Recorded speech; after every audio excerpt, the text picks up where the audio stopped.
चलिए आज हम अध्याय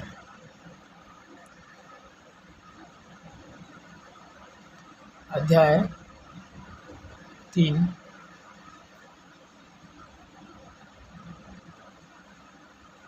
प्रश्नावली 3.2 पढ़ेंगे। ठीक है। इसमें हमें प्रतिस्थापन जो विधि है हमें उसे देखना है। प्रतिस्थापन विधि क्या होती है? प्रतिस्थापन का मतलब होता है कि एक ऑब्जेक्ट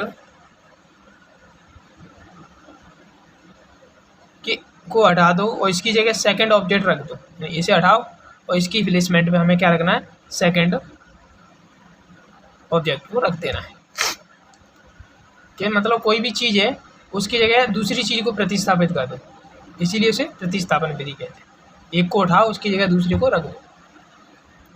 ठीक है, कैसे है वो हम बताते हैं आपको। ठीक है, चलिए पहले क्वेश्चन से हम बात करेंगे और प्रतिस्थापन विधि क्या होती है इसे समझने की कोशिश करते हैं।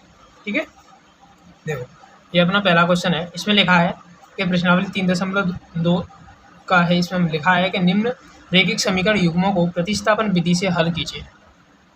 क्या लिखा है? निम्न रैखिक समीकरण युग्मों को प्रतिस्थापन विधि से हल कीजिए। तो ये प्रतिस्थापन विधि होती क्या है वो हमें बताना है। ठीक है, तो हम पहला क्वेश्चन ले लेते हैं। इसके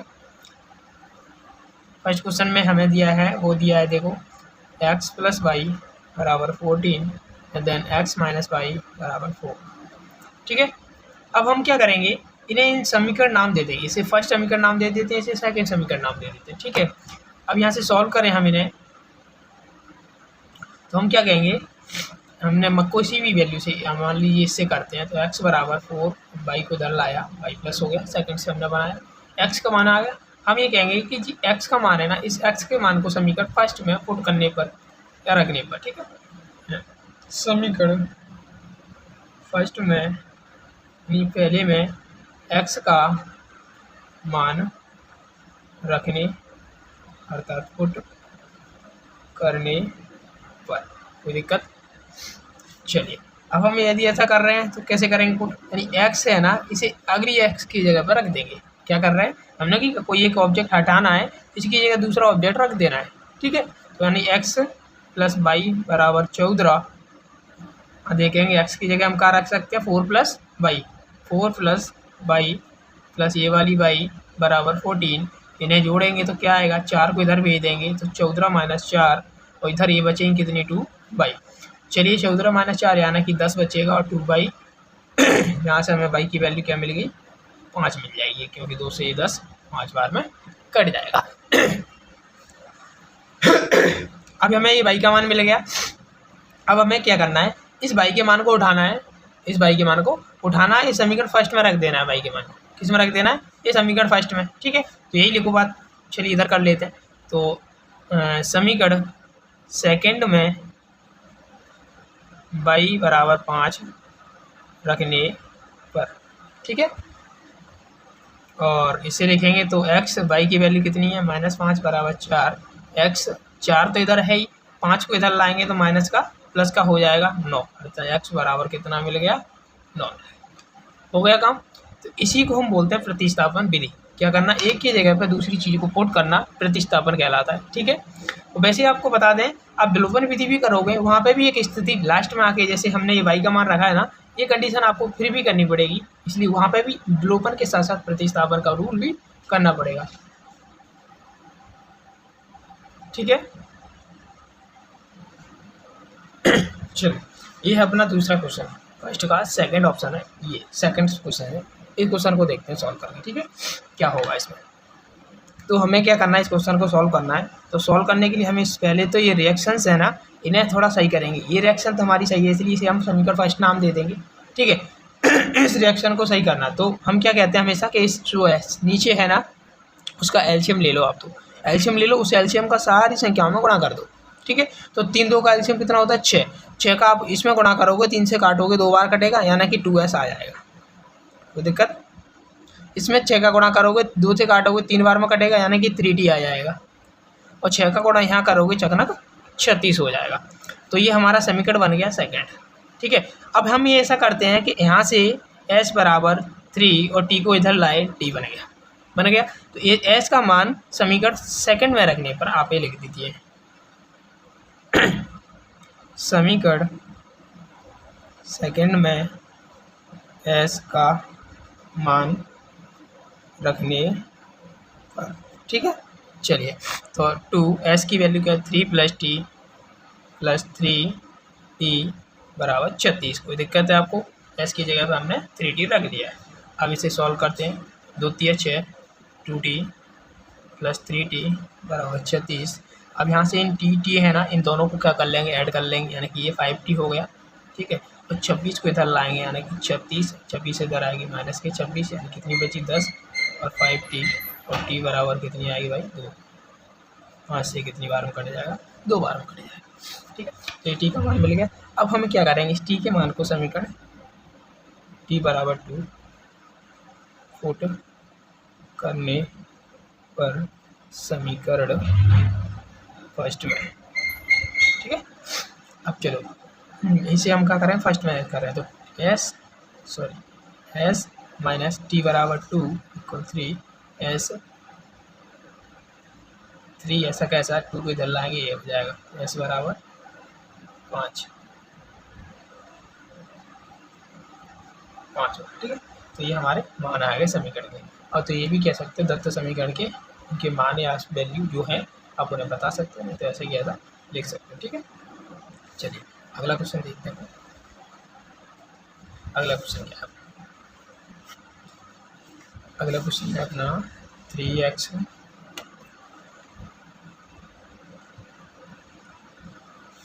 3x माइनस के y बराबर 3। अगला है 9x माइनस के 3y बराबर 9, ठीक है। चलिए समीकरण को सॉल्व करते हैं। तो ये समीकरण पहले से ही शुद्ध है, समीकरण पहले से ही अपने ठीक है, और पहले से ही ठीक है तो हम क्या करेंगे, इन समीकरण को सॉल्व करना है हमें, तो है कि नहीं। चलिए इन समीकरण को देखते हैं। ये तीसरा क्वेश्चन है, हमें इसने नाम दे दिया फर्स्ट समीकरण, इसे नाम दे दिया सेकंड समीकरण। नाम किससे सॉल्व करना है, ब्लोकन विधि से, ठीक है। तो ब्लोकन विधि से सॉल्व करने के लिए आप क्या करोगे, आप यहाँ से किसी एक वैल्यू का मान निकाल लीजिए, ठीक है। कहीं से भी एक का निकाल लीजिए, यहाँ से निकालो चाहे यहाँ से निकालो। वैसे ये दोनों समीकरण एक ही समीकरण है, ध्यान से देखोगे तो आप कैसे हैं, देखो मैं आपको बताऊँ। यहाँ से यदि आप 3 कॉमन लोगे ना, 3 कॉमन ले लिया, यहाँ से क्या बचेगा 3x, यहाँ से बचेगा केवल y बराबर 9। 3 से इसे काटोगे कितनी बार में, 3 बार में, यानी 3x माइनस के y बराबर 3। अब इस समीकरण को देखो, आप इस समीकरण को देखो, दोनों के समीकरण के मान बराबर हैं, दोनों समीकरण के मान बराबर हैं या नहीं है, हैं या नहीं है, हैं। अब हैं तो अब आप वहीं से भी मान लीजिए, आप इसे समीकरण माने तो इसे माने, इसे माने तो आप इसे माने, ठीक है, कोई दिक्कत नहीं है। अब हम सॉल्व करते हैं, ठीक है। चलिए आप इतना सॉल्व करें, यहाँ से मान लें आप समीकरण सेकंड, इसे भी नाम दे सकते हो, आप इसे छोड़ सकते हो, कोई दिक्कत नहीं, ठीक है। इसे सॉल्व करते हैं। यहाँ से हम y का मान निकाल लें, तो y का मान क्या निकलेगा, y को हम यहाँ से उठा के इधर लेके बड़ा हो, प्लस का हो गया, और 3 को इधर लाएंगे तो यहाँ 3x और इधर लाए होंगे इसे माइनस में। अब y के मान को समीकरण सेकंड में पुट करने का लिखेंगे, y के मान को समीकरण सेकंड में प्रतिस्थापित करने पर,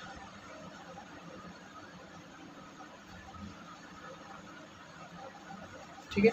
चलिए प्रतिस्थापित करना है तो हमें क्या करेंगे, 3x माइनस के बाद आगे 3 = 3। ये तो सारा जीरो हो रहा है, क्या हो रहा है, सब कुछ गड़बड़ हो रही है। ये समीकरण देगा, अब इसे सॉल्व करेंगे तो क्या मिलेगा, हमें सॉल्व करते हैं।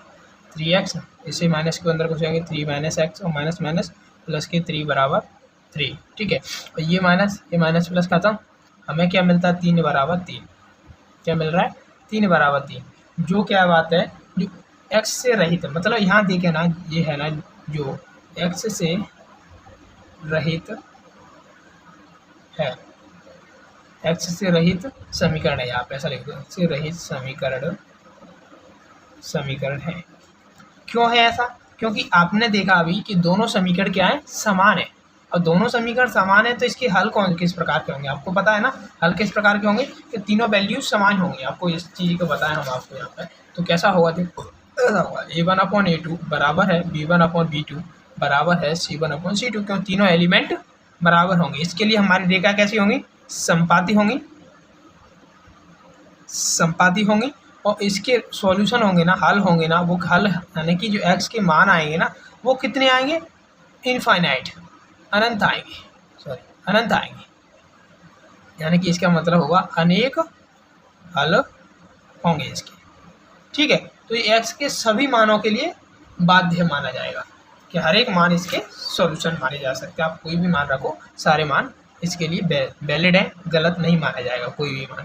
ठीक है, तो इसलिए ऐसा कह सकते हो ये समीकरण है ना, रहित का मतलब बिना x के है। तो आपको दिख रहा है कि 3 बराबर 3 निकला है, यानी कि ये इसका कोई मतलब ही नहीं है, तो बिना x के है। और बिना x के हम इसे ये भी कह सकते हैं, इसलिए x के सभी मानों के लिए ये सत्य माना जाएगा, है कि नहीं।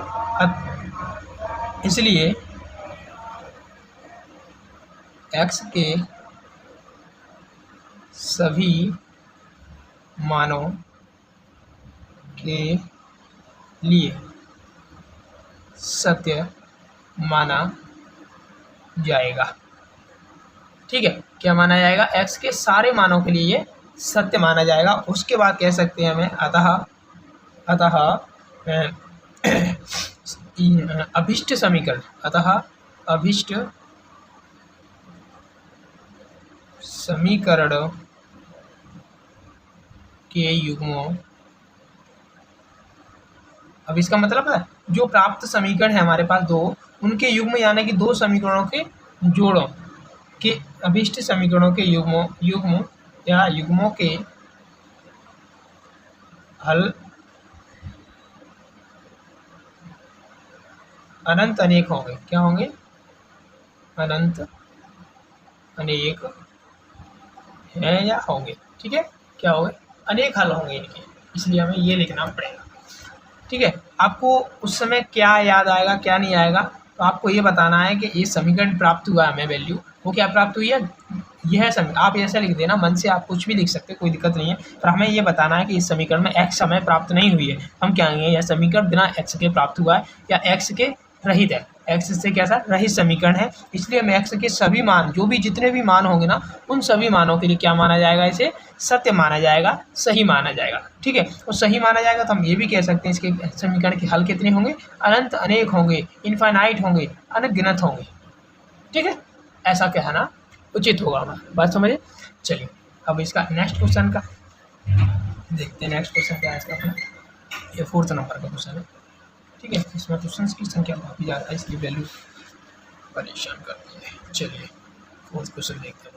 4th क्वेश्चन क्या है, 0.2x and then 0.3y equal 13, ये फर्स्ट समीकरण है।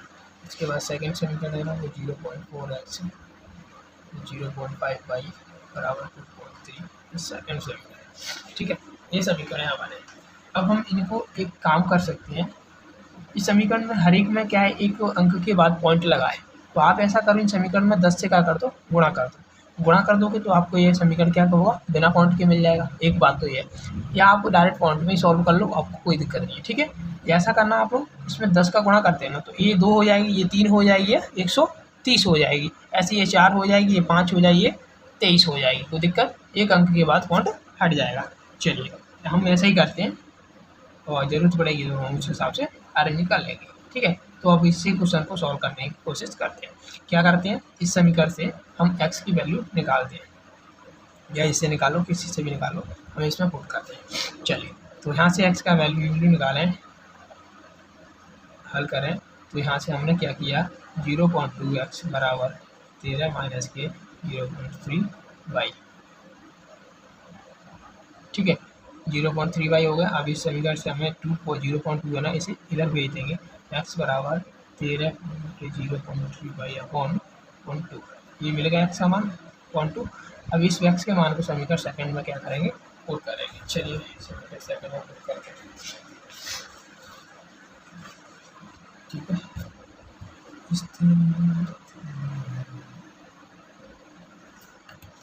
चलिए कुछ दिखाई दे रहा है ना सब कुछ। चलो ये देखते हैं हम इस मान को समीकरण सेकंड में पुट करने पर। समीकरण सेकंड में x का मान प्रतिस्थापित करने पर, ठीक है, प्रतिस्थापित करने पर। अब चलिए 0.4 एक्स की वैल्यू कितनी है 13, 0.3 बाई बटे में 0.2, कोई दिक्कत यही है। अगली वैल्यू है अपनी 0.45 बराबर 2.23। ये समीकरण सेकंड में पुट होगी। अब हम इसे सॉल्व करते हैं, ठीक है, इसे सॉल्व करेंगे। ये देखो, अब इसे सॉल्व करेंगे तो आप इससे इसे काट सकते हो, कितनी बार में, 2 बार में कट जाएगा। 0.2 से 0.2 ये पॉइंट से पॉइंट कट जाएगा, ठीक है, और 2 से काटोगे आप इसे तो कितनी बार कटेगा, 2 बार में। और 2 का इसमें गुणा करो तो कितनी बार में, 26 बार में, और 2 का इसमें करोगे माइनस के 0.6 बाई, ठीक है, 0.5 बाई बराबर 2.3। तो यहाँ से इसे दोनों को देखेंगे तो पॉइंट बाई और ये बाई, इन दोनों से हमें 26 को पहले आप ऐसा कि ऐसा इधर भेज दो, ठीक है, और इधर क्या बचेगा 0.1, वो भी किसका, माइनस का बाई बचेगा। ऐसे ये प्लस का 5 है और ये माइनस का 6, यहाँ से एक बचेगा 0.5। अब यहाँ से 2.3 से हम इधर लाएंगे 26 घटाना है। अब 26 घटाना है तो कितना बचेगा, मान लीजिए आप 3 घटा रहे हो तो 23 बचा, और 23 3 पॉइंट कम है यानी 3 पॉइंट ही जाएगा, 3 तो पूरा जाएगा नहीं, तो बचेगा कितने, 7 पॉइंट बचेगी। ऐसे आप कर लिया करो, 10 में मतलब 1 रुपये में 10 पॉइंट होते हैं अपने, ठीक है। और इससे हमें मिला ये किसका मिला, माइनस का, ऐसे माइनस का 0.5 ये मिला, ठीक है। तो इससे हम क्या करेंगे, इसे हटा दें। तो एक अंक के बाद पॉइंट है, एक अंक के बाद पॉइंट है, पॉइंट से पॉइंट हट जाएगा और हमें मिल जाएगा ये y बराबर 237, ठीक है। ये हमारा y का मान मिल गया। अब इस y के मान को आपको समीकरण फर्स्ट में रख देना है। y के मान को समीकरण फर्स्ट में रखने पर, ठीक है। अब ये समीकरण फर्स्ट में रखोगे, समीकरण फर्स्ट क्या है अपना भाई, ये था 0.2 एक्स प्लस 0.3 y बराबर 237 बराबर 1. सॉरी गड़बड़ हो गई हमसे बहुत बड़ी। अभी इसे छोड़ो, ध्यान से देखो, अपने गड़बड़ कर दी है, ये 0.3 है कि नहीं, हमने 13 मान लिया है, ये मिस्टेक हो गया तुमसे, यहाँ पे 1.3 है, यहाँ पे 13 लिख दिया है, आपने बहुत बड़ी गलती कर दी ठीक है। ये क्या है, अब ध्यान से देखो, ये 1.3 है, 1.3 है तो ये भी 1.3 आएगा, ठीक है, 1.3 आएगा। चलिए कोई बात नहीं, ये 1.3 आया तो यहाँ पे भी कहानी में ये भी 1.3 आ गया। अब 1.3 के हिसाब से ये 2.6 होगा, ठीक है। अब ये 2.6 होगा, अब 2.6 को इधर लाओगे आप तो ये आ गया 2.6, कोई दिक्कत।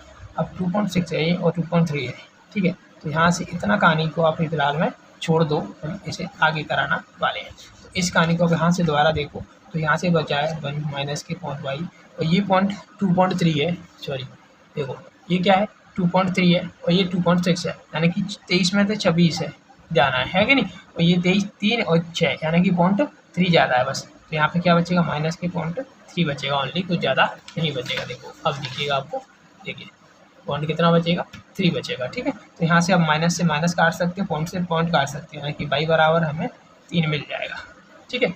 अब इस y के मान को समीकरण फर्स्ट में रखेंगे, ठीक है, ना कि ये वैल्यू रखेंगे, ये वैल्यू थोड़ी गलत निकली, अपना पॉइंट वैल्यू गलत मान ली, ठीक है। तो y के मान को समीकरण फर्स्ट में रखने पर, ठीक है, 0.2x प्लस 0.3 y की जगह हम क्या रखेंगे, ये वैल्यू रखेंगे 3 रखेंगे, बराबर में है कितनी, बराबर में कितनी थी फर्स्ट में 13, राइट 1.3 था, ठीक है। चलिए ये देखो 1.3 था, ये हमने y की जगह पर 3 रख दिया और ये हमारा सोल्यूशन। अब यहाँ से देखेंगे इस सॉल्यूशन करेंगे इसका, तो इन दोनों का गुणा करेंगे तो क्या मिलेगा, 0.3 का 9 मिलेगा, यहाँ 1.3 मिलेगा, इधर क्या मिल रहा है 0.2x मिल रहा है। अब 0.2x को हमने इधर ही रखा, अब ये 1.3 है ना, इस तरफ लाए माइनस के 0.9 हो जाएगा, 0.9 को इधर लाएंगे तो माइनस का हो जाएगा। अब माइनस का हो जाएगा तो हमने की कोई दिक्कत नहीं, हो जाने तो ठीक है, हमने की कोई दिक्कत नहीं। अब हम क्या करेंगे, इन दोनों को घटाएंगे तो 13 में से 9 जाएगा तो कितना बचेगा 4, या तो ऐसा मान लीजिए, या फिर आप पॉइंट घटाएंगे तो ये 1 रुपये में 1 पैसे कम है, ये 1 रुपये से 3 पैसे ज़्यादा है। 9 के बाद 10 आएगा यानी कि 1 रुपये बनेगा, फिर उसके बाद 1 2 3 आएगा यानी कितने हो गए, 4 अंक हो गए, यानी 0.4 आ जाएगा। इधर कितना आएगा 0.2, इससे आप कितनी बार काट सकते हैं, इसे 2 बार काट सकते हैं, ठीक है। तो यही हम कह सकते हैं। अतः ऐसे आप हर समीकरण में क्वेश्चन में एंड में लिख दें, अतः अभिष्ट समीकरणों के हल क्रमशः x बराबर 2 एंड देन y बराबर 3 है। ठीक है, ऐसा हर एक समय क्वेश्चन में आप लिख सकते हैं, कोई दिक्कत। चलिए अगला नेक्स्ट है अपना 5th नंबर का, वो है 5th नंबर का क्वेश्चन है, उसे ध्यान से देखना। ठीक है, यह है अपना √2x प्लस के √3y बराबर 0। ठीक है, यह है अगला है वो है √3x माइनस के √8y बराबर 0। ये समीकरण हमने सेकंड मान लिया, ये समीकरण हमने फर्स्ट मान लिया, कोई दिक्कत। ठीक है, अब इसे हम सॉल्व करते हैं, हल करते हैं।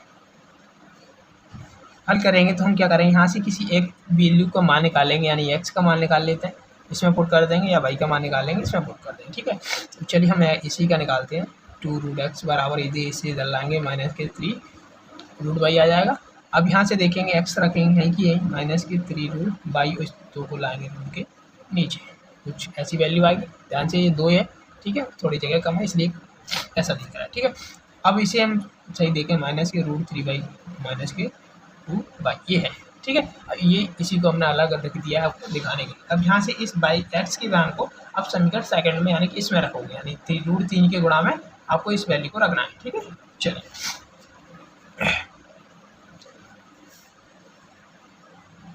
ये देखो, हमें रखना है समीकरण x का मान समीकरण सेकंड में रखने पर। समीकरण सेकंड में रखेंगे तो क्या है, √3 x की जगह क्या लिखेंगे, माइनस के √3/2 बाई, और उसके बाद माइनस के √8y बराबर 0।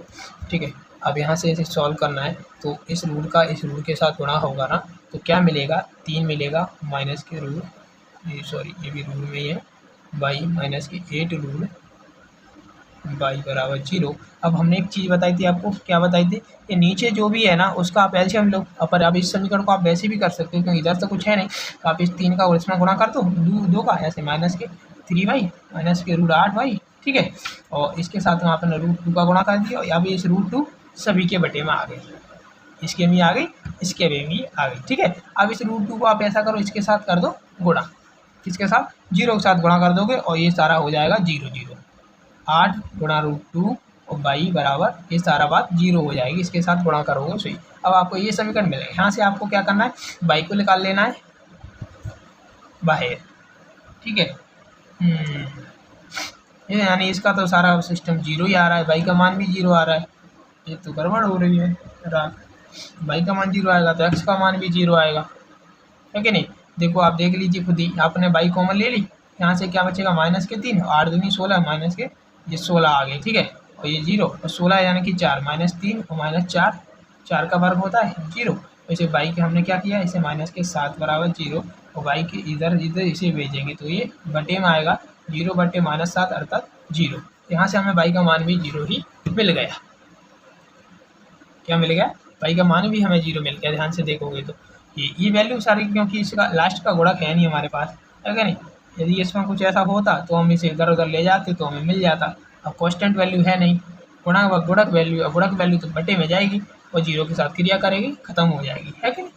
चलिए, तो हमारे यहाँ से y का मान 0 लिया। अब y के मान को आप क्या रखोगे, समीकरण फर्स्ट में रख दो, यहाँ से भी वही आना है 0 ही, तो आप रखो √2x प्लस के √3, y का मान क्या है 0 बराबर 0, इसलिए √2x प्लस 3, ये 0 के साथ गुणा होगा तो ये भी 0, देखो ये भी 0 हो गया और इधर भी 0, यानी कि अभी सारा ही 0 0 हो रहा है।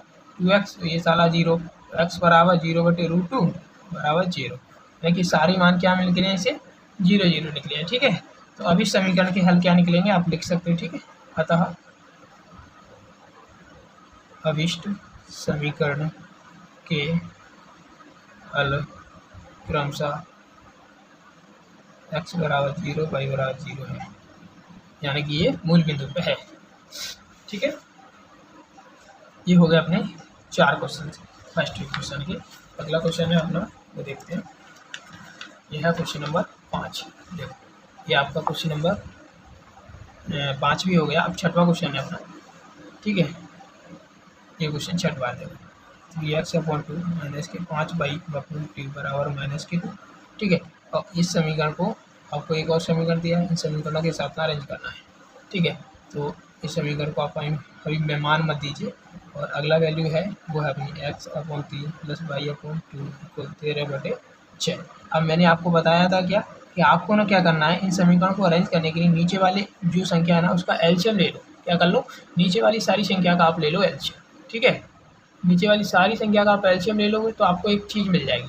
कैसे, आप इस समीकरण को सॉल्व करो तो कैसे करोगे, आपने ना क्या करना है, 6 नीचे 3 3 है ना, तो आप सभी के साथ 6 का गुणा कर दो, 6 × 3x/2।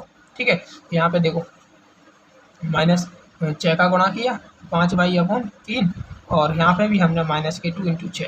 इस 6 से ये वाली 6 बराबर में इस तरफ भी है, 6 बराबर में इस तरफ भी है, तो 6 से 6 कट जाएगा, कोई बराबर मतलब हमने कुछ एक्स्ट्रा नहीं जोड़ा है, या हम ऐसे मान सकते हैं। यहाँ से इसे काटोगे कितनी बार में, 3 बार में, तो यहाँ से 3 से 3 गुणा 9x, ऐसे इसे काटोगे आप 2 बार में, 2 से 5 से गुणा 10y। ठीक है, तो यहाँ से इसे काटोगे तो 12, और ये समीकरण बन गया अपना फर्स्ट।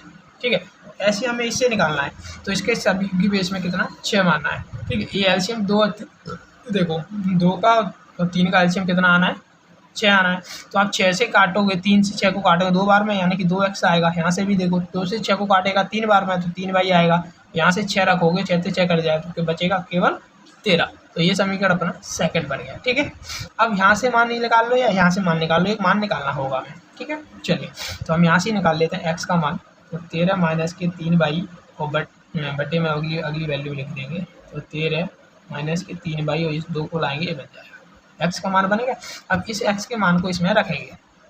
ठीक है, इसमें रखेंगे तो हम कहेंगे x के मान को समीकरण फर्स्ट में रखने पर, हमने क्योंकि अब की बार x का मान सेकंड समीकरण से निकाला है। चलिए x का मान रखते हैं यहाँ पे, तो 9, x का मान क्या है, 13 माइनस के 3y बटे में 2, 10y बराबर माइनस के 12।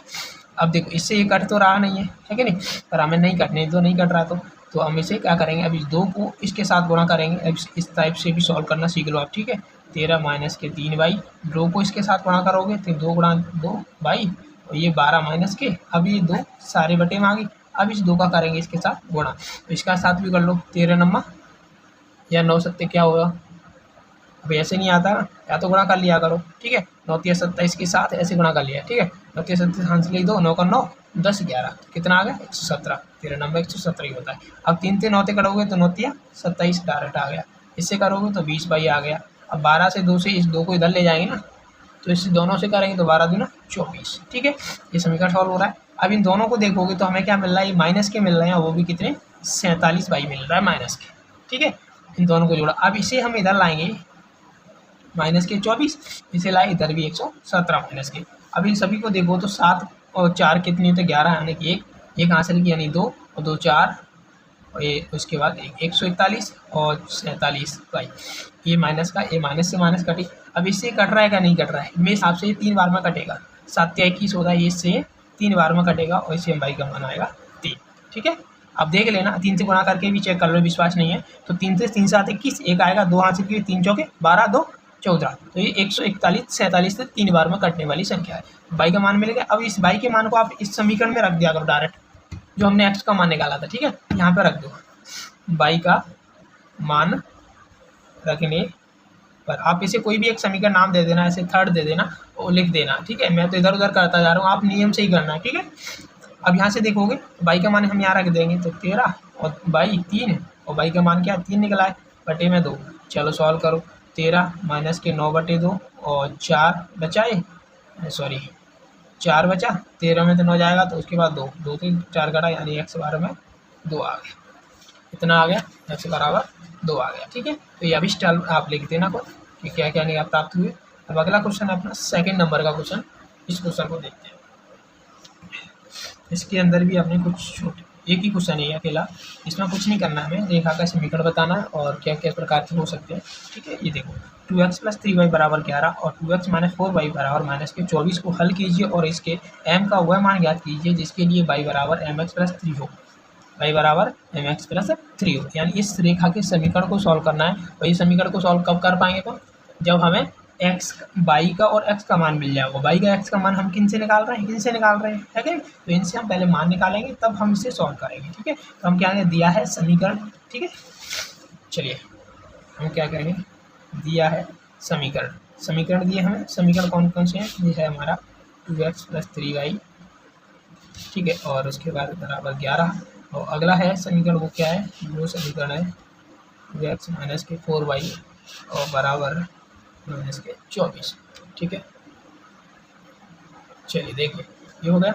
अब हम इसे सॉल्व करते हैं। तो ये पहला समीकरण है, सेकंड समीकरण है। तो यहाँ से हम x का मान निकाल लेते हैं, समीकरण फर्स्ट से x का मान निकालेंगे तो क्या निकलेगा, x बराबर 11 और ये 3y इधर आएगा -3 और 2x के नीचे की वो आएगा। तो ये हमारा क्या निकलेगा, x का मान निकलेगा। अब इस x के मान को समीकरण सेकंड में क्या करने पर x का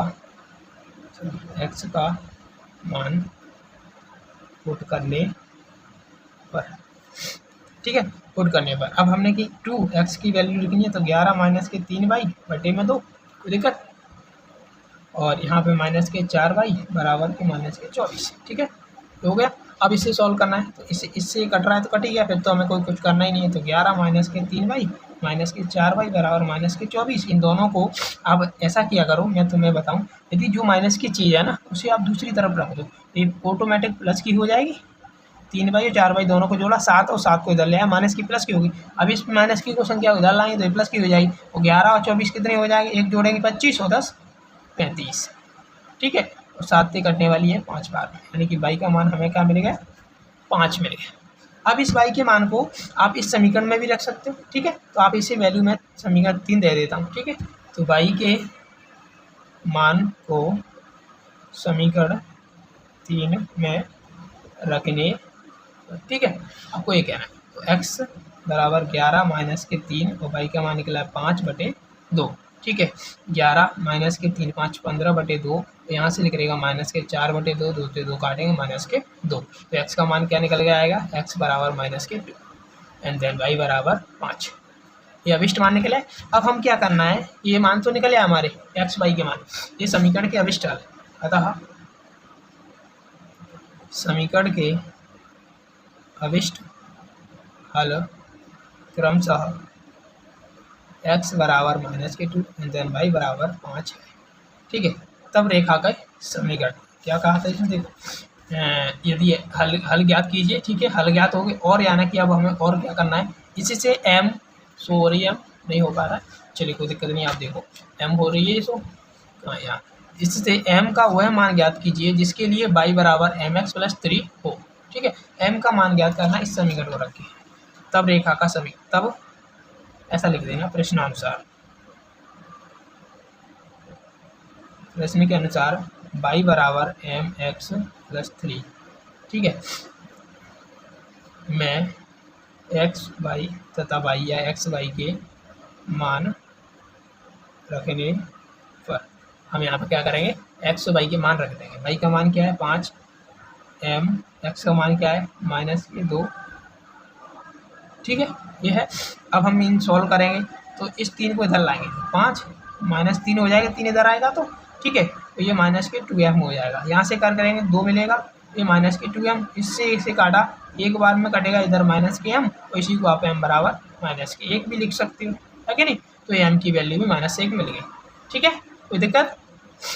अतः m का मान -1 है, ये लिखा भी है, अन्यथा आप इतने पे भी छोड़ के सॉल्व कर सकते हो, कोई दिक्कत नहीं है, ठीक है। चलिए नेक्स्ट क्वेश्चन देखते हैं अपना तीसरा।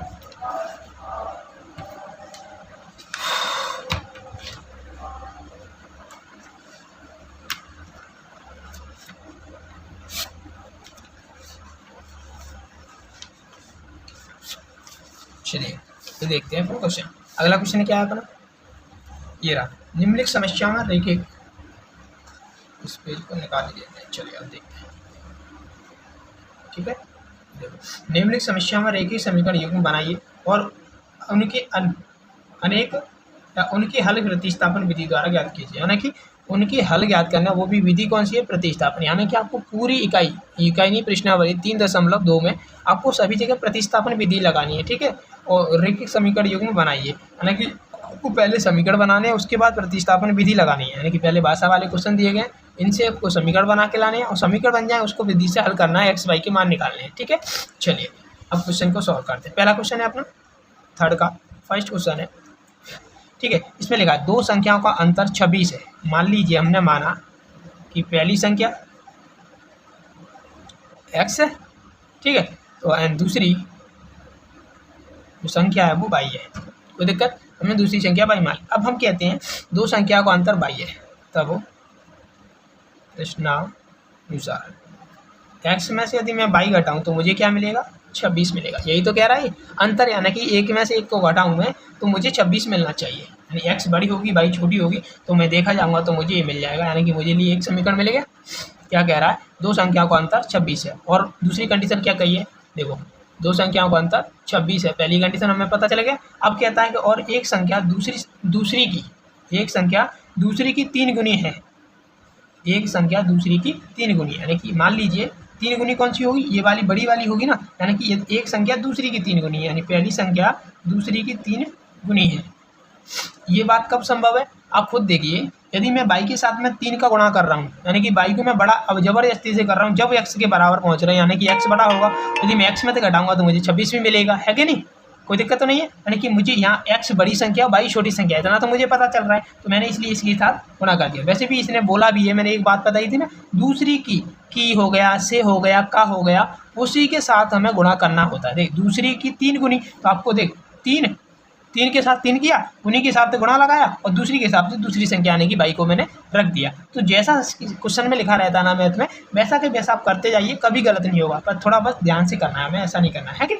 अब इससे देखोगे आप तो क्या लिख सकते हो, 3y बराबर 0, ये समीकरण आपका सेकंड बन गया, ठीक है, बन गया ना। अब यहाँ पे ये भी कह सकते हो जो x का मान हमें यहाँ से निकला है ना, इसे आप समीकरण फर्स्ट में रख दो, ठीक है, प्रतिस्थापन विधि यही तो कहती है। तो समीकरण फर्स्ट में x का मान रखने पर, ठीक है, x का मान रखो, चलो समीकरण फर्स्ट में, तो x का मान करेंगे तो वो क्या निकला, 3y y बराबर 26, 3y y बराबर 26, x का मान 3y निकला था। ये देखो हमने ग्रह किया था, ये वाली वैल्यू x की बराबर ही है, तो हम लिख सकते हैं। यहाँ से देखेंगे हमें 2y मिलेगा, हर का 26, और y बराबर हमें कितना मिल गया, 13 मिल गया। अब अगली वैल्यू देखें, तो अब इस y के मान को आप समीकरण सेकंड में रख दो, ठीक है, समीकरण सेकंड में रख दो, तो y के मान को समीकरण सेकंड में रखने पर, अब समीकरण सेकंड में y के मान को रखेंगे। ये भाषा में उल्टी सीधी लिख रहा हूँ, तो आप ध्यान से लिख लेना जैसे मैं बोल रहा हूँ, ठीक है, आपको याद हो जाएंगे। वैसे कोई दिक्कत नहीं, हर एक क्वेश्चन में यही भाषा लिखनी है बार बार, तो आपको याद हो जाएगी, ठीक है। और कैलकुलेशन पर ध्यान देना हमें कि भाई क्या किया जा रहा है, किसके हिसाब से क्या हो रहा है, वो बातें हमें सबसे ज़्यादा महत्वपूर्ण है, ठीक है। चलिए इसमें हम क्या रखें, समीकरण सेकंड में, यानी कि x y वाले 3 और y की वैल्यू कितनी है, 13 बराबर 0, x 13 दिया, 39 बराबर 0, और x बराबर 39 को इधर लाएंगे तो ये प्लस की हो जाएगी, x का मान आ गया, ठीक है। अब दोनों मान आ गए, और यही तो वो बोल रहा था कि आप पहले क्या करना है, आपको क्या युग्म बनाने, क्या रेखिक समीकरण युग्म बनाने। आप देखो पहले क्या बोला था, रेखिक समीकरण युग्म बनाने हैं, तो हमने पहले क्या बनाया, एक समीकरण, दो समीकरण, दो रेखिक समीकरण युग्म यानी कि जोड़ा, यानी बना लिए। अब उसके बाद क्या था, उनके हल प्रतिस्थापन विधि से ज्ञात कीजिए, यानी कि हल करना, उसे सॉल्यूशन करना है, वो भी किससे, प्रतिस्थापन विधि। तो हमने पुट वाली विधि लगा दी और हल हो गए। तो आप कह भी सकते हो अभिष्ट समीकरण के क्रमशः ये हल है, तो आप लिख देना भाषा, ठीक है। चलिए हम अगला क्वेश्चन देखते हैं। हमने क्या देखा, ये क्वेश्चन देख लिया। अब इस क्वेश्चन में हमें ये पता होना है कि भाई ये जो होता है ना, संपूरक कोण का होता है, ये बताना है। तो इन दो टाइप के कोण होते हैं, हम आपको पहले कोणों के बारे में जानकारी दे देते हैं, क्वेश्चन आगे से स्टार्ट करते हैं, ठीक है। पहले क्वेश्चन देखो, एक होता है पूरक कोण। पूरक कोण का मतलब होता है 90 डिग्री। क्या होता है, 90 डिग्री। 90 डिग्री कैसे, यानी कि दो कोण है, कोई त्रिभुज मान लीजिए या कोई भी आकृति मान लीजिए, ऐसे हमें ऐसे त्रिभुज क्या है, ऐसे होता है, मान लीजिए 90 डिग्री है, या छोड़ो इन कोणों को, आप 90 से 90 मत जाइए, आप ध्यान से मेरी बात सुने। आप ऐसे कह सकते हो x प्लस y की वैल्यू क्या होगी, 90 डिग्री होगी।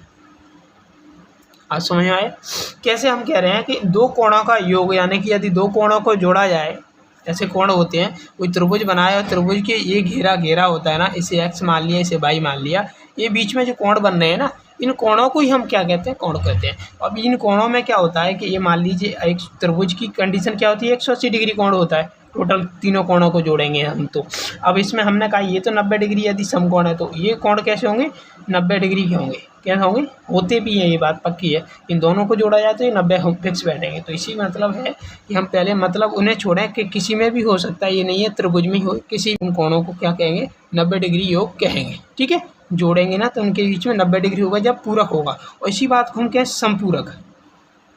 संपूरक कोणों की बात करें, और संपूरक कोणों का मतलब होता है 180 डिग्री, यानी कि एक्स वाई दोनों कोणों को जोड़ूं तो मेरे को क्या प्राप्त होगा, 80 डिग्री, यानी कि 180 डिग्री कोण की बात करी जाएगी। ठीक है, समझ में आई, 180 डिग्री की। अब हम इनसे इसी के आधार पर क्वेश्चन को सॉल्व करने की बात करते हैं। ठीक है, चलिए क्वेश्चन को देखते हैं, तो बाद में बात करेंगे। चलिए, ये क्वेश्चन है अपना, और क्वेश्चन क्या कह रहा है कि दो संपूरक कोणों में बड़ा कोण छोटे कोण से 18 डिग्री अधिक है। तो ये बात हम बाद में करेंगे, पहले हम बात करें यदि हम कहें माना कि पहला कोण x है तो दूसरा कोण क्या होगा अपना y होगा। ठीक है, अब हमें इतना पता है तब प्रश्नानुसार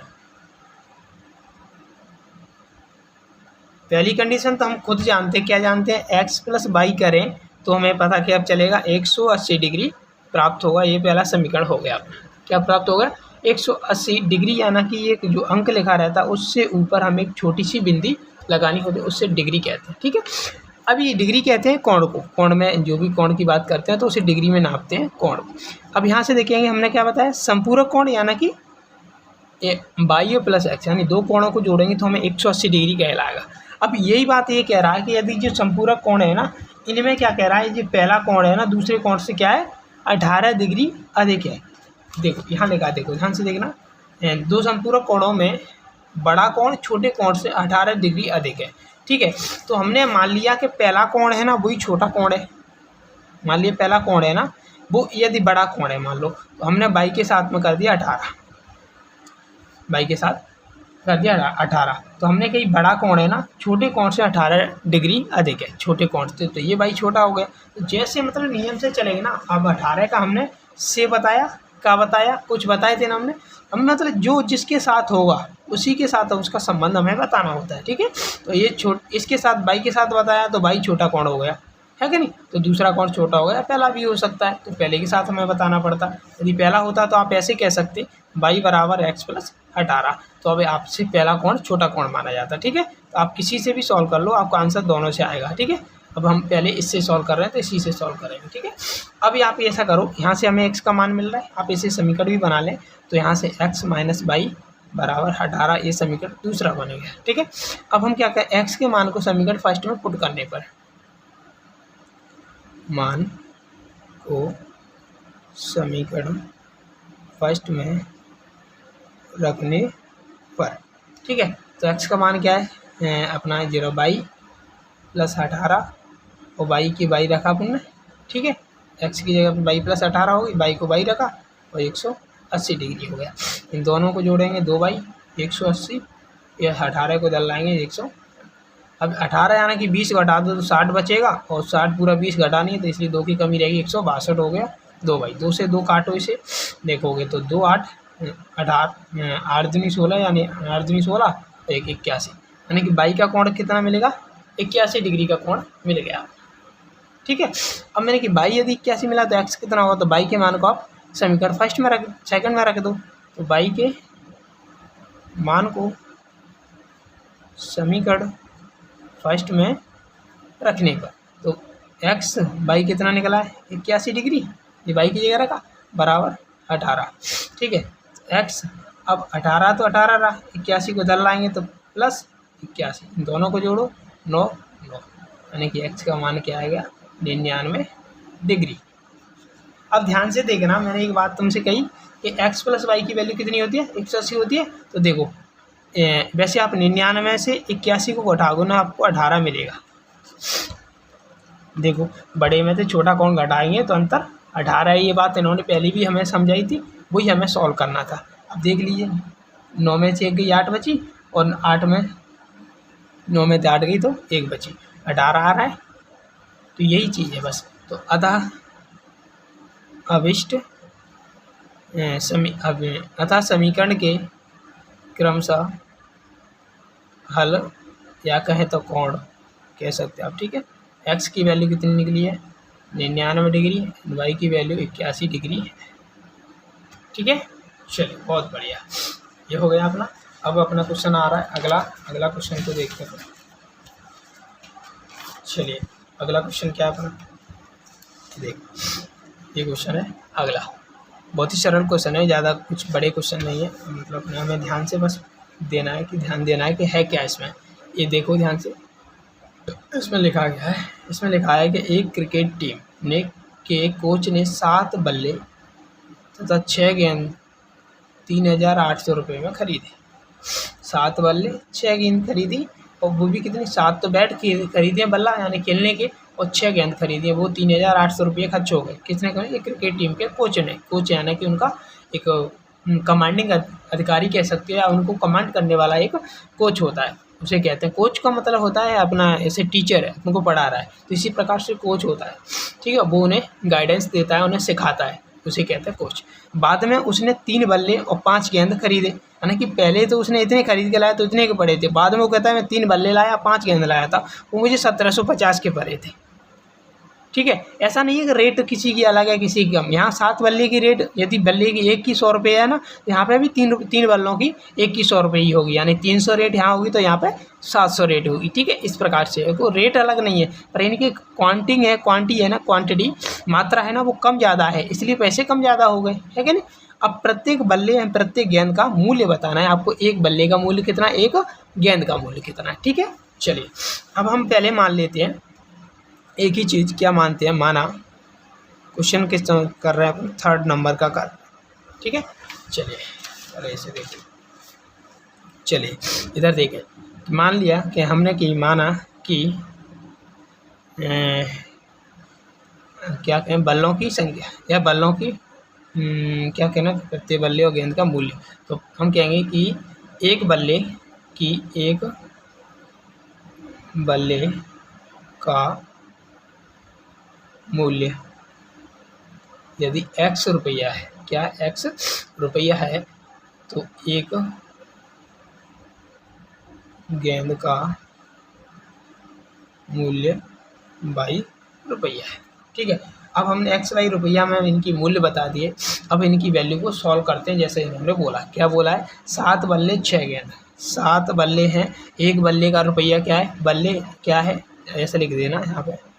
तब प्रश्न के आधार पर जैसा प्रश्न बोला है हम वैसा करने वाले हैं, इसका मतलब ये है, ठीक है। 7 बल्ले हैं, बल्ले का एक का मूल्य कितना x, यदि एक बल्ले के मूल्य का गुणा कर दूंगा तो 7 बल्लों का रुपया मिल जाएंगे मुझे, और उसके साथ यदि मैं जोड़ दूँ, कितनी है, 3 गेंद है, कितनी गेंद है, कहाँ है, 6 गेंद है, 6 गेंद है, और एक गेंद का रुपया 22 है। यदि सीधी सी बात है, अपन देखो ध्यान से देखना, मुझे नहीं पता कितना, मैंने मान लिया कि एक बल्ला 10 रुपये का मिला मुझे, तो 70 रुपया हो गए, और एक गेंद मुझे मान लीजिए 5 रुपये की मिली, 6 या 30 हो गए, तो 70 30 कितने हैं, 100 रुपया। तो मैं बराबर में 100 लिख सकता हूँ, है कि नहीं। यदि मुझे पता है तो मैं कह सकता हूँ ना, मैंने इतनी बल्ला खरीदी, इतनी गेंद खरीदी, मुझे 100 रुपये के पड़े। पर अभी हमें ये नहीं पता है कि XY की रुपया की रेट कितनी, बल्ला कितनी की थी, गेंदी कितनी, पर उन्होंने ये बता दिया कि मुझे टोटल खर्चा हुआ था वो 3,800 रुपया हुआ था। आप बात समझ गए आगे, ठीक है। तो ये हमारा पहला समीकरण बन जाता है, फर्स्ट समीकरण बन जाता है हमारा, ठीक है। अब उसके बाद हम दूसरी बात, कंडीशन क्या थी, वो कंडीशन ये थी कि 3 बल्ला खरीदता हूँ और 5 गेंद खरीदता हूँ मैं, तो मुझे ये पड़ता है ना 750 रुपया में पड़ता है, यानी ये सेकंड समीकरण हो जाता है मेरा। कोई दिक्कत है, बस अब प्रतिस्थापन विधि से सॉल्व करते हैं, विधि से हम इसे सॉल्व करते हैं। तो किसी से भी एक से सॉल्व कर लो, चाहे इससे करो चाहे इससे करो, तो यहाँ से भी निकाल सकते हो, आप यहाँ से भी निकाल सकते हो, कोई दिक्कत नहीं है। आप यहाँ से भी एक वैल्यू निकाल लें, ठीक है। चलिए अब यहाँ से मान लेते हैं, मान लीजिए 3x निकाला 1750, इसमें बाई को इधर लाऊंगा 5 बाई, और 3 को मैं करूँगा इसके नीचे डिवाइड, 750 माइनस के 5 बाई अपॉन 3, ठीक है। ये आ गया। अब इस x के मान को हमें समीकरण फर्स्ट में पुट करना है, क्योंकि मान ये हमने निकाला है ना, वो किससे निकाला, सेकंड समीकरण से निकाला है, कोई दिक्कत। चलिए कोई दिक्कत नहीं है, चलिए हम निकालते हैं। यहाँ लिख देते हैं समीकरण फर्स्ट में x का मान रखने पर, कोई दिक्कत। चलिए 7 और x का मान रखना है यानी कि 7 और उसके बाद 1750 माइनस के 5/3, ठीक है। और उसके बाद हमारा 6/3800, ठीक है। अब ये कैलकुलेशन ही हो रही ना, तो आप इसे इसका इसमें गुणा करो और इसका इसमें गुणा करो, 7 का इसमें गुणा करो। कैलकुलेशन करनी पड़ेगी अपने, क्योंकि बहुत बड़ी कैलकुलेशन भी हो सकती है। इसका इसमें गुणा करोगे तो क्या आएगा 0, 7, 5, 35 की 5 यहाँ से लिखी 30, 7, 7, 49, 50, 51, 52, 52 की 2, 5 से लगी 5, 7 का 7 और 7, 5, 12। 5 का इसमें करोगे तो 5, 7, 5, 35 बाई, इस 3 का इसमें करोगे 3 चक्के 18 बाई, इस 3 का इसमें करोगे 0, 0, 8 दिया 24 की 4, 2 यहाँ से लिखी 3 का 9, 2, 11, ठीक है, 11,400। अब इन दोनों बाइयों को आप जोड़ोगे तो हमें क्या मिलेगा, माइनस की मिलेगी। पहले 5 में से 8 घटाओ, घटता है नहीं घटता, तो 7, 5, 7 मतलब 7 आएगा। 15 में से यदि 8 घटाओगे आप तो, ठीक है, 15 में से 8 घटाया तो 7 आया। अब मैंने एक हिस्से से ली होगी, जब 15 हुआ होगा यानी 2 बचा होगा, 2 में से 1 घटाऊंगा तो 1 मिलेगा। अब मुझे माइनस के मिल गया, कोई दिक्कत, माइनस के मिलेगा नहीं। 11,400 में से मुझे घटाना है 12,250, ठीक है, 12,250, क्योंकि 12,000 इससे बड़ा है क्या नहीं। एक तो बात ये है कि आप इसे ध्यान से घटाएंगे ना, तो 11,000 से 400 है, 600 जोड़ेंगे तो 12,000 हो जाएगा, और 250 और एक्स्ट्रा है, 600, 250 कितने हो गए, 850। एक बात तो अपनी ये है कि आप दिमाग से सॉल्व करें तो जल्दी हो जाएगा, ठीक है। यहाँ आप आपसे करोगे 0 में तो 0 गई, ऐसा करोगे ना, इससे इसमें से इसे घटाओगे, ये वाली संख्या बड़ी है तो छोटी संख्या घटाओगे ना, तो 0 में तो 0 गई 0, 5 में तो 0 गई 5 आएगी, ठीक है। अब 2 में तो 4 जाएगी नहीं, तो आप 12 में से 4 घटाएंगे तो 8 आ गई, आगे। अब इसमें से 1 ले ली तो यहाँ 1 बचेगी, 1 में से 1 गई 0, 1 में से 1 गई 0, ऐसा होगा, ठीक है। तो हमें ध्यान से घटाना। अब ये बड़ी संख्या थी इसलिए इसके चक्कर में माइनस आ जाएगी, और ये माइनस के 17 पाई आ जाएगी, इससे इसे काट दो, और 17 से 85 घटेगी, 17 पहिया 85 यानी कि 50। अब ये बाई की वैल्यू है या किसी और चीज़ की वैल्यू है, बाई किसका मान है अपना, एक गेंद का मान है कि नहीं। तो हम क्या कहेंगे, प्रत्येक कह हो या प्रत्येक कह दो या एक कह दो, गेंद का मूल्य, ठीक है, प्राप्त हो गया ये गेंद का मूल्य। अब इस बाई के मान को हम समीकरण किससे निकाला था, समीकरण मान किस में रखा था, फर्स्ट में रखा था। आई यदि ये फर्स्ट में रखा तो इस बाई के मान को आप समीकरण सेकंड में रख दो, यहाँ से हमें एक्स का मान मिल जाएगा। वैसे आप किसी में भी रख सकते हो, जरूरी नहीं है आप फर्स्ट में ही रखो, आप फर्स्ट में भी रखे तो फर्स्ट में मिल जाएगा, सेकंड में रखो आप सेकंड में मिल जाएगा। इसे हम कुछ छोटा क्वेश्चन होगा, इसमें भाषा बड़ी है इसलिए हम अभी इसी से कराएंगे छोटे वाले से, अन्यथा आपको करा देते हैं, ठीक है। तो समीकरण सेकंड में बाई का मान रखने पर, ठीक है, 3x + 5 बाई की वैल्यू 50 बराबर 1750, ठीक है, 3x + 250 बराबर 1750, ठीक है। और इधर हमने बराबर किया, ये 3x रखा, 1750 में से 250 हो जाएगा तो बचेगा हमारा 1500, ठीक है। इधर आएगा तो घटेगा, घटेगा तो 1500 बचेगा, 3 से इसे काटेंगे, 5 बार में कटेगा यानी 0, 0, 500, एक्स की वैल्यू है 500, ठीक है। ये बल्ले की कीमत है, तो हम कह सकते हैं अतः अभिष्ट समीकरण में प्रत्येक गेंद का मूल्य बाई बराबर 50 है तथा प्रत्येक बल्ले का मूल्य x बराबर 500 है, ठीक है। ये हमने लिख दिया। चलिए अगला क्वेश्चन देखते हैं, इसी में कर देते हो जाएगा हमारा क्वेश्चन, कोई दिक्कत नहीं है। चलिए ये क्वेश्चन है अपना, किलोमीटर दूरी चली, भाड़ा लगा, ऐसा वैसा काफ़ी सारे काम है।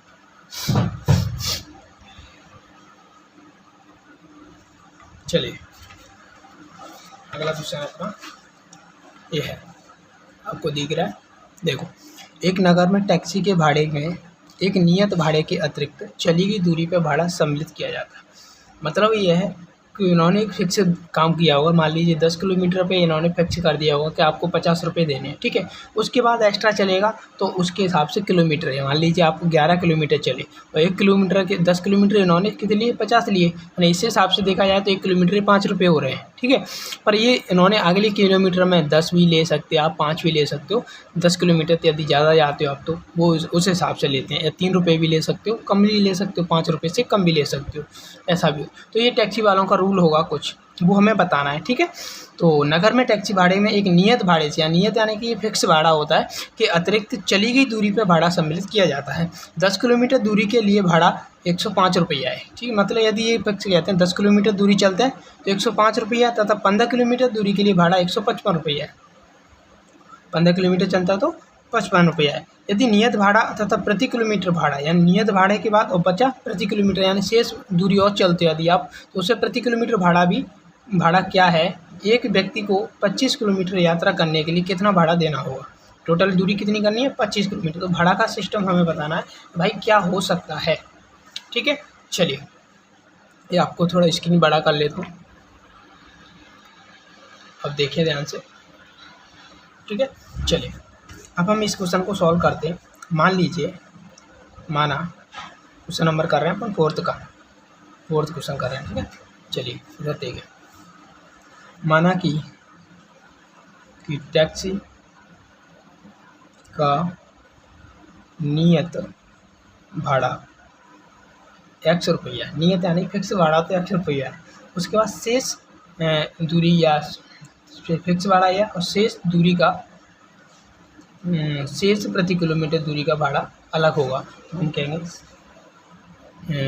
तो शेष दूरी पर सम्मिलित भाड़ा ये लेंगे, प्रति किलोमीटर भाड़ा,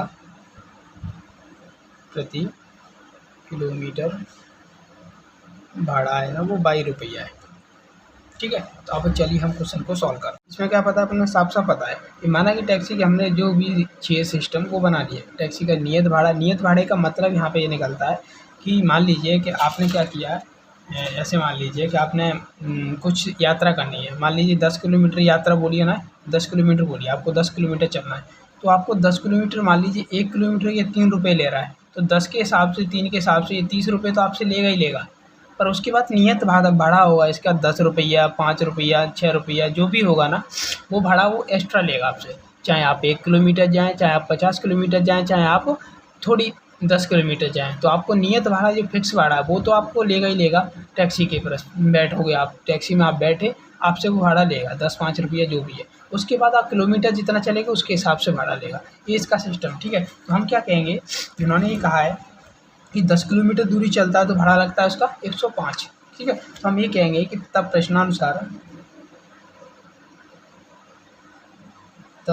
प्रश्नानुसार बात क्या होगी, ये नियत भाड़ा जो है वो तो है, पर यदि मैं 10 किलोमीटर चलता हूँ, भाड़ा जो प्रति किलोमीटर भाड़ा के हिसाब से 10 किलोमीटर प्रति किलोमीटर के हिसाब से लगाऊँ तो मुझे 105 चलता है, यानी कि इसमें मेरा नियत भाड़ा भी फिक्स है और 10 किलोमीटर के हिसाब से जो मेरी रेट है वो भी फिक्स है, ठीक है। इस हिसाब से मेरा पहला समीकरण बन जाता है, ठीक है। अगली बात कह रहा है ना, वो हमसे क्या कह रहा है, देखो अभी कह रहा है कि 15 किलोमीटर दूरी में चलता हूँ ना तो मुझे मिलता क्या, 155 रुपये देने पड़ते हैं, है कि नहीं है।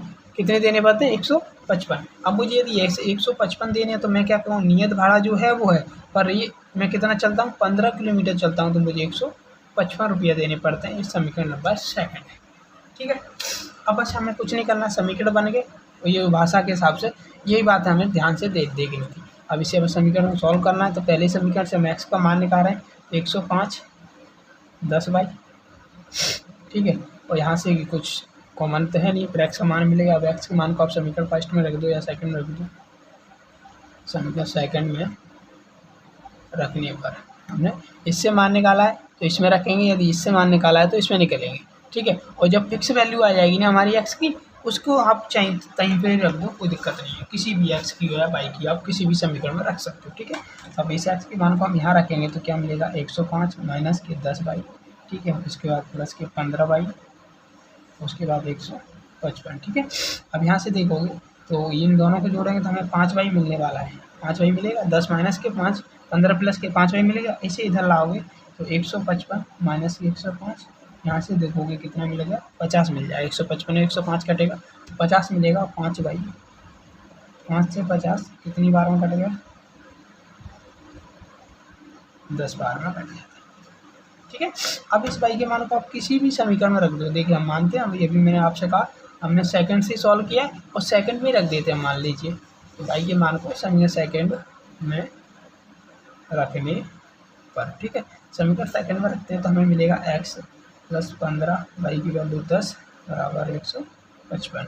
ठीक है, x बराबर इससे वैल्यू को 155 ये, और इसी इधर ले जाएंगे ना तो 15 10 की गुणा करें 150 मिलेगा, यानी x के वैल्यू मुझे मिलेगी 5। क्या मिलेगी, 105। तो अतः हम कह सकते हैं, अतः अभिष्ट समीकरण युग्मों में नियत भाड़ा x बराबर 5 रुपया है तथा प्रति किलोमीटर यानी कि किलोमीटर भाड़ा 10 रुपया है। ठीक है, मतलब 1 किलोमीटर के 10 रुपया लेगा। कह रहे 1 किलोमीटर चलोगे आप 10 रुपये लेगा, 2 किलोमीटर लेगा 20 लेगा, इस हिसाब से लेगा। पर यदि आप टैक्सी में बैठ गए, आपने कितने भी किलोमीटर चलो उसके बाद आपको 5 रुपये आपको एक्स्ट्रा देने पड़ेंगे। ठीक है, तो ये नियत भाड़ा फिक्स भाड़ा होता है। इस हिसाब से अपना ये क्वेश्चन सॉल्व हो जाएगा। चलिए ठीक है, 2 क्वेश्चन और बचे उन्हें भी देखते हैं। तो चलिए इधर देखें, ये अपने 2 क्वेश्चन बचे हैं, आप इन्हें भी सॉल्व कर देना, फिर देखेंगे अगला क्वेश्चन।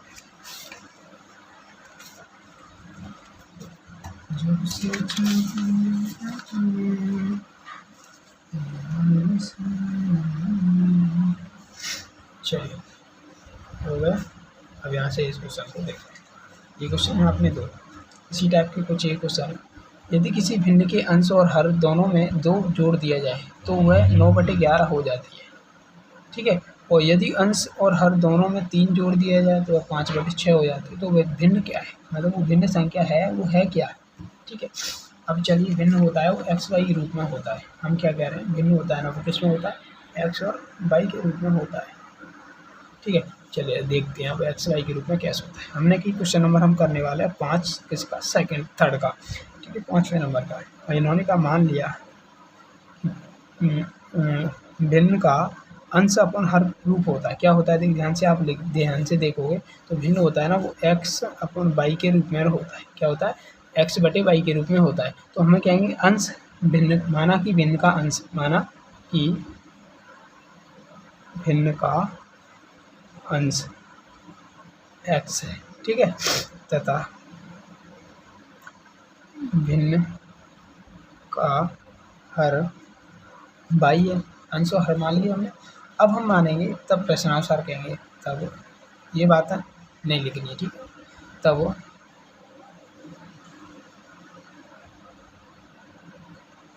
प्रश्नानुसार क्या करना है सॉल्व। ये कह रहा हमसे कि यदि किसी भिन्न के अंश में, अंश x होगा, अंश और हर दोनों में 2 जोड़ दिया जाए, अंश ये रहा और हर ये रहा, इसमें 2 जोड़ दें और इसमें भी 2 जोड़ दें।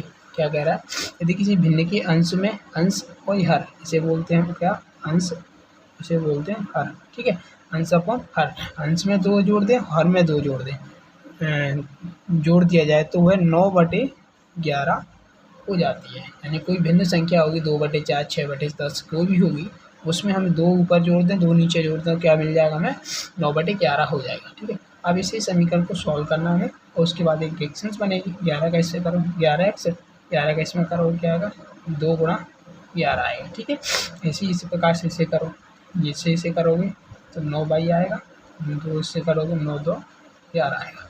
ठीक है, 11x, 9 को इधर लाएंगे, 9/2 माइनस के हो गए। आप इसे इधर ले जाओ, 2 को कॉमन ले लो, देखो। ठीक है, 2 को कॉमन ले लिया मैंने, 9 इधर ही की यहीं, देखो 9 को मैंने यहीं कहीं छोड़ा, 2 कॉमन इसमें से आ गए, 2 इसमें से आ गए, 11 आएगा इधर, माइनस का हो जाएगा। अब यहाँ से कैलकुलेशन करने में क्या फ़ायदा होगी, आपको -2 मिल जाएगा, यहाँ से -4 मिल जाएगा। ठीक है, तो इस प्रकार से कैलकुलेशन थोड़ी सरल हो जाती है। बाई 11x - 9/, ये अपना समीकरण फर्स्ट बन गया। ठीक है, अब अगली कंडीशन है और दूसरा समीकरण के हिसाब से दूसरी बात क्या कही है हमसे, वो कही है कि यदि अंश और हर दोनों में 3 जोड़ दिया जाए। क्या कहते हैं, यदि अंश और हर दोनों में क्या कर दें, 3 जोड़ दें। क्या कर दें, 3 जोड़ दें, तो अभिन्न संख्या क्या हो जाएगी हमारी, 5/6 हो जाएगी। ठीक है, अब इसे भी आप फ्रैक्शन को सॉल्व कर लो, यहाँ से इससे गुणा करोगे तो क्या मिलेगा, 6x 6 18। ठीक है, ऐसे इसे करोगे 5 बाई 3 5 15। ठीक है, 3 5 15 हो। अब देखो 6x माइनस के 5 बाई 15 को अब 18 को उधर ले जाएंगे, अब 15 में घटेगा तो माइनस के 3 बच जाए। ये समीकरण सेकंड बन गया। ठीक है, अब आपको किसी भी समीकरण से एक से वैल्यू निकालनी है x की या y की, उसे अगले समीकरण में पुट कर देना है और यहाँ से अंश और हर का x y की वैल्यू मिल जाएगी तो आंसर हम बता देंगे, है कि नहीं, तो हमें भिन्न भी मिल जाएगा। चलिए ठीक है, तो हम क्या किसी से भी निकालें, इसी से मान लेते हैं, x का मान निकालते हैं तो 6x। ठीक, क्या है 6x बराबर माइनस के 3 प्लस के 5 बाई। ठीक है, तो x बराबर -3 प्लस 5 बाई बटे 6, यहाँ है x का मान। अब इस x के मान को समीकरण फर्स्ट में x का मान रखने पर हमें x का मान समीकरण फर्स्ट में रखना है। चलिए रखते हैं समीकरण फर्स्ट में 11, x की जगह माइनस की 3 प्लस 5 बाई 3 प्लस 5 बाई बटे 6 माइनस के 9 बाई बराबर 4। ठीक है, चलिए 9 बाई बराबर 4। अब इसे सॉल्व करना है तो हम कैसे करेंगे, 11 का इसमें गुणा करेंगे माइनस के 33, 11 पंया 55 बाई, और इसका 6 का इसमें करेंगे 6 9 में 54 बाई, और 6 का इसमें करेंगे 6 चौकी 24। ठीक है, अब इन दोनों बाइयों को जोड़ेंगे तो ये 54 ये 55 कितनी मिलेगी, केवल बाई मिलेगी हमें, एक बाई मिलेगी 54 55 में से, 55 एक एक्स्ट्रा ऊपर है, और 24 है ये 33 है, तो माइनस के 24 इधर 33 आएगी तो प्लस की हो जाएगी, कितनी मिलेगी यहाँ से 6 यहाँ 33 और 3 यानी कि 9 एक्स्ट्रा होगी। ये बाई का मान मिल गया हमें। ठीक है, ये बाई का मान। अब इसी बाई के मान को क्या रखना है, समीकरण सेकंड में बाई का मान रखने पर। ठीक है, समीकरण सेकंड में बाई का मान रखेंगे और समीकरण सेकंड में बाई का मान रखना है तो हम कैसे रखेंगे, चलो वही रखते। समीकरण सेकंड अपना 6x माइनस के 5 बाई की वैल्यू 9 इक्वल माइनस के 3, ये समीकरण सेकंड में मान रख दिया। ठीक है, यहाँ से हम निकालेंगे 6x और इस -3 को -3 रखा बराबर के उस तरफ पैसा की पैसा। अब इसे इधर 9 पे या 45 को इधर ले जाएंगे तो प्लस का हो जाएगा माइनस के 3। अब इसे घटाओ तो यहाँ बचेगा कितना 42 प्लस का, और 6 7 42, कितनी बार हम कट गया 6 बार में, तो यहाँ से हमें x का मान कहने मिलेगा 7। ठीक है, अब अंश की वैल्यू हर की वैल्यू मिलेगी, अतः भिन्न x अपॉन बाई, x की वैल्यू 7 बाई की वैल्यू 9, सॉरी दिखाई नहीं दिया आपको, ये देखो x की, अतः भिन्न में लेगा, अतः भिन्न x बटे बाई और बराबर 7 बटे 9, बाई की वैल्यू 7 9 प्राप्त होता है। ठीक है, भिन्न क्या प्राप्त होता है, 7 बटे 9 प्राप्त होता है, ये हमें भिन्न प्राप्त है, यही हमें याद करना था। चलिए नेक्स्ट क्वेश्चन देखते हैं। नेक्स्ट क्वेश्चन ये अपना ध्यान से पढ़ना, इसमें लिखा है 5 वर्ष बाद जैवक की आयु उसके पुत्र की आयु से 3 गुनी हो जाएगी। ठीक है, तो हम पहले इनको सबको छोड़ते हैं, पहले हम अपनी मन से लिखते हैं क्वेश्चन नंबर 3 का जो 6वां क्वेश्चन है, जो कि लास्ट क्वेश्चन अपना। ठीक है, इसे ध्यान से देखो आप। पहले हमने इन्होंने कहा क्या है कि मान लिया 5 वर्ष बाद जैविक की आयु उसके पुत्र की आयु से 3 गुनी है, तो हम कहेंगे माना कि जैविक या जैकब की आयु क्या है, x है। जैकब उसके पिता हैं बच्चे के, तो जैकब के बच्चे या पुत्र की आयु, डायरेक्ट आप लिखो पुत्र की आयु हमने बाई मान लिया, बाई वर्ष है, और पिता की आयु x वर्ष है। कब है भाई, वर्तमान में। ठीक है, यहाँ लिख देना वर्तमान में। ठीक है, वर्तमान में दोनों की आयु ऐसे, इसी पुत्र की आयु वर्तमान में और वर्तमान में ऐसे लिख देना है। ठीक है, अब इतनी लिखने के बाद हमें क्या कहना है कि एक्स वाई हमने आयु पता पड़ गया कि ये वर्तमान का मतलब होता है अब।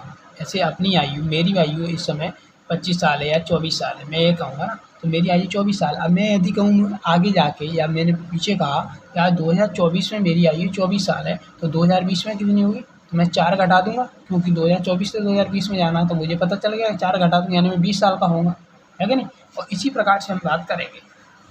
चलिए, इसमें कहा है कि देखो 5 वर्ष, क्या लिखा है, 5 वर्ष लिखा है, 5 वर्ष बाद जैकब की आयु उसके पुत्र की आयु, किसकी, उसके पुत्र की आयु से 3 गुनी है। यानी कि देख, आयु का गुणा किसके साथ है, गुणा किया है ना, वो उसके पुत्र के साथ गुणा किया है कि नहीं। तो इसी के हिसाब से करेंगे। देखो, इसे मैं एक ग्राफ बना के समझाता हूँ आपको। आप ऐसे मान लीजिए प्रेजेंट में खड़े हैं, कहाँ खड़े हैं हम, वर्तमान में खड़े हैं, ठीक है। वर्तमान है यानी कि हम जहाँ पे हम बात कर रहे हैं, ये कंडीशन वो वाली है, ठीक है। अब इससे यदि आप इधर जाओगे ना, तो इसे आप क्या कहोगे, बाद या पश्चात, ठीक है। जो आगे जाओगे, यानी कि यदि मान लीजिए आज 2024 है, अब 2025 में जाओगे या 26 में जाओगे, तो इधर जाओगे, ठीक है। और इधर आओगे तो यानी 2023 मान लीजिए आप पीछे जा रहे हो, ठीक है। आप ऐसे पीछे जाओगे, तो यदि ऐसी बात करी जाएगी, ठीक है, इधर इसे बोलेंगे क्या, पूर्व बोलोगे, क्या बोलोगे, पूर्व बोलोगे, ठीक है। पूर्व यानी कि पहले जो घटना घटी चुकी है, ठीक है। अब यही बात कह रहा है, तो 5 वर्ष बाद, बाद यानी आगे आने वाली कंडीशन बता रहा है, कितनी साल बाद, 5 साल बाद। देखो यहाँ इनकी आयु एक्स वाई है, 5 साल बाद क्या होगी, इसकी आयु x+5 हो जाएगी, और इसकी भी आयु y+5 हो जाएगी। हो जाएगी कि नहीं हो जाएगी, आगे जाएंगे तो हो जाएगी। फिर क्या कहता है कि ये आयु किसकी है, उसके पुत्र की आयु है ना, वो आयु पुत्र की आयु की से 3 गुनी हो जाएगी, है कि नहीं। यानी कि पुत्र की आयु के साथ यदि मैं 3 का गुणा कर दूं और इन दोनों को कर दूं बराबर, होगी कंडीशन सॉल्व। आई समझ।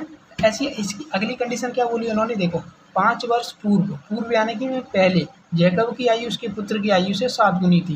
यानी कि यदि इधर देखें तो x-5 उसके पिता की आयु, और y-5 उसके पुत्र की आयु, इन दोनों को बराबर करने के हम 7 का गुणा उसके पुत्र के साथ कर दें, तो ये दोनों कितनी वर्ष बाद, 5 वर्ष पहले की बात है और ये 5 वर्ष बाद की बात है, ठीक है। ये 5 वर्ष पहले की बात है और ये 5 वर्ष बाद की बात है। इस प्रकार से ग्राफ बनेगा, एक चित्र बनेगा, आपको कंडीशन समझाने के लिए मैंने बनाया है। आप इसे समझ लेना, इसे लिखना नहीं है आपको, ठीक है। अब इसे कैसे लिखना वो हम आपको बताते हैं। अब क्या लिखेंगे हम, तब प्रश्नानुसार है, प्रश्नानुसार जैकब, या कैसे लिखो, 5 वर्ष बाद, पहले कंडीशन बाद की है, बाद 5 वर्ष बाद, क्या कंडीशन, तब प्रश्न सर 5 वर्ष बाद की बात करेंगे। तो 5 वर्ष बाद हमें कंडीशन क्या मिली, ये वाली मिली थी ना, x+5 उसके पिता की आयु उसके पुत्र से 3 गुनी अधिक है, ठीक है। 3 गुनी है, क्योंकि यदि मान लीजिए आज आप 10 साल के हो, ठीक है, आज आपके पापा 40 साल के हैं, ठीक है, और पापा आपके 40 साल के हैं, आज आप कितने हैं, 10 साल के। आपने कहा कि पापा जी 5 साल बाद हम बात करें, तो पापा कितने हो जाएंगे, 45 के हो जाएंगे, आप कितने हो जाएंगे, 15 के हो जाएंगे। तो 45-15 के बीच में कितना, 15 दूना 30, 15 दिया 45, यानी पापा 45 के हो गए, आप 15 के हो गए। आप ध्यान से देखेंगे ना, तो 15-45 के बीच में यदि पापा 40 के हैं तो 15 के हो, यदि इसमें मैं 3 का गुणा कर दूँ तो आप बराबर हो गए, 15 45, और पापा भी 45 के हो गए, तो 40 के थे, आप 10 के थे, 5 साल आपने आगे बात करी, 45 के पापा, 5 के आप बड़े हो गए, और दोनों को गुणा किया तो हमने बराबर हो गया। तो यही कंडीशन हमें यहाँ पे हो रही है, लेकिन ऐसा ही कुछ हो रहा होगा ना, इसी हिसाब से हमें ये बनाया। अब इस समीकरण को बस हमें रिलैक्स कर लेना है, यानी सॉल्व कर लेना है। 3 से गुणा करेंगे 3 बाई, और 3 5 15, ठीक है। अब यहाँ से देखो x माइनस के 3 बाई, और 15 को आप इधर ले आइए तो माइनस के 10 मिल जाएगा, क्योंकि 5 प्लस का खा जाएगा। इधर देखो ये 5 प्लस का, ये इधर से आएगा, 3 से 5 15, 15 इधर आएगा तो ये माइनस का होगा, माइनस के 15, 5 प्लस के खा जाएगा, तो यानी माइनस के 10 बचेगा। तो ये अपना पहला समीकरण बन गया। तो अगली कंडीशन थी 5 वर्ष पूर्व, कंडीशन क्या थी, 5 वर्ष पूर्व। 5 वर्ष पूर्व कंडीशन हमें ये मिली थी ना, x-5 बराबर 5 y-5 इंटू 7। तो देखिए x-5 बराबर y-5 गुणा 7। तो देखा, अब इसे सॉल्व करो, x-5 बराबर 7 बाई 7 5 35, 7 5 35। अब देखो एक्स बाई को इधर लाऊंगा 7 बाई को इधर ला 7 बाई और ये माइनस का है और 35 को इधर लाऊंगा ना, ये प्लस का मिलेगा मुझे। 35 में तो 5 घट जाएगा तो 30 बचेगा। ठीक है, ये सेकंड समीकरण हो गया। ठीक हो गया। अब हमें क्या करना है, यहाँ से या यहाँ से कहीं से x का मान निकाल लो और एक अगली समीकरण में रख दो। तो हम सब पहले समीकरण से x का मान निकालते हैं, इसमें रख देते हैं, या x का मान यहाँ से निकालते हैं, पहले में रख देते हैं, यहीं से निकाल लेते हैं। x का मान निकालो तो ये 30 इधर आएगा तो माइनस के 30, बाई इधर आएगा प्लस के बाई, तो ये x का मान हमने साइन चेंज कर दिया माइनस x। अब x के मान को से समीकरण फर्स्ट में रखेंगे पर x के मान को समीकरण फर्स्ट में रखेंगे तो माइनस के 30 x की जगह पर रख रहे हैं हम, प्लस के 7 बाई। ठीक है, और उसके बाद बाई की वैल्यू है ना तो माइनस के 3 बाई और 10, ये समीकरण है अपना। ठीक है, इन्हें सॉल्व करो तो आपको क्या मिलेगा 7 बाई प्लस के 3 बाई माइनस के। ठीक है, इन दोनों को देखेंगे तो आपको मिलेगा 4 बाई। अब x के मान के रखने के बाद हमने कि 7 बाई और माइनस के 3 बाई, 7 बाई माइनस 3 बाई, इन दोनों से क्या मिला 4 बाई मिलेगा, यहाँ से माइनस के 30 मिलेगा, ये 10 बराबर 0।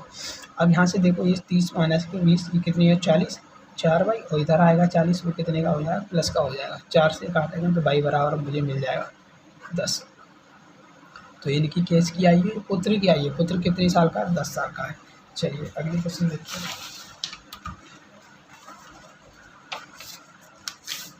चलिए ये अगला देखें, योगी पुत्र की। अभी इसी आयु को बाई के मान को समीकरण सेकंड में रखने पर, ठीक है, समीकरण सेकंड है अपना वो ये देखो, x माइनस 7 बाई की वैल्यू कितनी निकली 10 निकली, प्लस 30 बराबर 0, x और माइनस 7 यानी कि 70 प्लस 30 बराबर 0, x इन दोनों को देखूंगा तो मुझे क्या मिलेगा यहाँ से 40 मिलेगा और 40 को मैं बराबर किस तरफ ले जाऊंगा तो बराबर प्लस का हो जाएगा। ठीक है, अतः हम लिख सकते हैं, अतः अभिष्ट समीकरण में पुत्र की आयु वर्तमान में बाई बराबर 10 वर्ष है तथा पिता की आयु बाई x बराबर 40 वर्ष है। ठीक है, चलिए अपना क्वेश्चन सॉल्व हो जाते हैं सारे। तो आप परेशानी होने का, आपको क्वेश्चन अच्छे से समझा दिए और ध्यान से इनका रिवीजन या नोट्स जरूर बनाना है। आपको पढ़ने के बाद एक दिन में आपको एक बार क्लास ले जाए, ठीक है, आप पहले क्लास ले लीजिए, आप खाना खा रहे हो या बैठे हो उस समय आप क्लास ले लिया करो। ठीक है, उसके लेने के बाद आप फिर से नोट्स बुक बनाएं, आप फिर क्लास ले लें और सामने रख लें और उसके बाद पहले पढ़ लें, फिर उसके बाद नोट्स बना लें। ठीक है, राधे राधे, अपना ख्याल रखिए बच्चे से भी। ठीक है।